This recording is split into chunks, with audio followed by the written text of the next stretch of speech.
Ano po ang isang paraan na itinuturo ng ating Panginoong Diyos para maalis po sa atin ang mga mabibigat na mga emosyon, mabibigat na mga damdamin? Ganito po ang pahayag sa unang Pedro 5, ang talata po ay 7.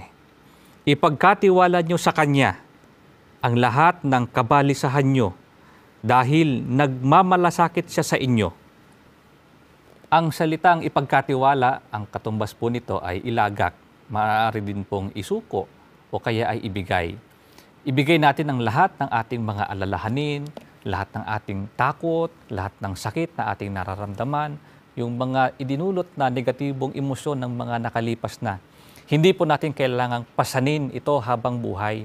Magagawa natin itong alisin sa pamamagitan ng paglalagak o lubos na pagkakatiwala o pagtitiwala sa ating Panginoong Diyos sa Kanyang dakilang magagawa. Hindi niya tayo pababayaan sapagkat ang sabi po sa talatang ating binasa kanina, siya po ay nagmamalasakit sa atin. Kaya dapat tayo ay maging mapanalanginin sapagkat ito po ang kahayagan na tayo ay naglalagak ng tiwala sa ating Panginoong Diyos.